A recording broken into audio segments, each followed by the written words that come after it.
boring naman ang Pilipino na subject na to. Nakaka-stress pa. Ang daming mga malalalim na salita. Kaming maaral sa'yo, ka-Frenzy! Sumang-sawa ka na ba sa boring Filipino lesson? Huwag mag-alala. Dahil dito sa Filipino Frenzy, sagot na namin at ipapakita namin sa'yo na ang Pilipino ay super fun at relatable. Kaya na pang inaantay mo. Arat na! Hi mga ka-Frenzy! It's me again, your friend, Angel. Para na naman sa panibagong araw at panibagong kaalaman. Ngayong araw, pag-uusapan natin ang tayutay na tambisan. Oo, alam ko na bago ito sa inyong pandinig. Pero ito palang tambisan ay ang paglalagay ng magkasalungat na ideya sa mga salita. Madali lang ito kasi para tayo tuminsan. Minsan gusto, pero mas madalas hindi. Katulad ng sinasabi ng teacher natin na pretend daw, pero bakit puro deadline?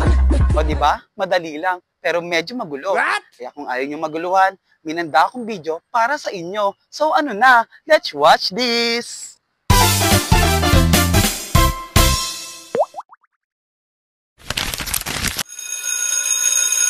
Okay everyone, may natutunan naman tayo ngayon sa tinalakay natin, di ba? Tungkol sa tayutay. Yes, ma'am! Uy, nung kibigit ko kasi Kayo dyan, kanina pa kayo nang pinagmamasdan ha. Ang ingay-ingay nyo. Lalo ka na balong. Tayo ka nga. May natutuhan ka ba? O, bigyan mo ko ng halimbawa. Kasi kayo kasi nakikipag-chismisan kayo sa akin eh. Bakit kasi ako, ma'am? Sige ma'am, meron ako. Nakinig naman ako kanina eh. So, kung ang pag-ibig ay ideal sa buhay, ngunit ang kasal ay tunay na bagay. Pero bakit kayo, Ma'am Castro, hindi pa kayo kasal?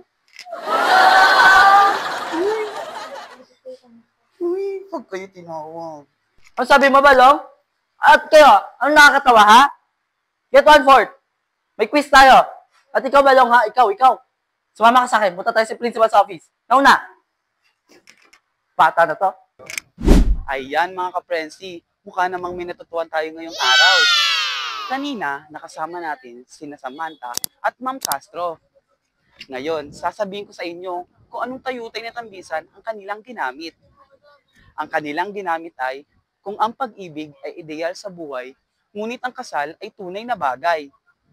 Magbibigay pa ako ng ilang halimbawa para mas lalo pa natin maunawaan kung ano nga ba ang tayutay na tambisan. Eto, sala sa init at sala sa lamig. Eto pa, marami ang tinawag, ngunit konti ang pinili. Ayan lamang ang iilang halimbawa na tayutay na tambisan. Wow! Mukha namang may naunawaan na kayo sa tinalakay natin ngayong araw, no? Muli, is your friend Angel, para sa panibagong araw, panibagong kaalaman, para sa kabataan na pag-asa ng bayan. Hanggang sa muli, paalam!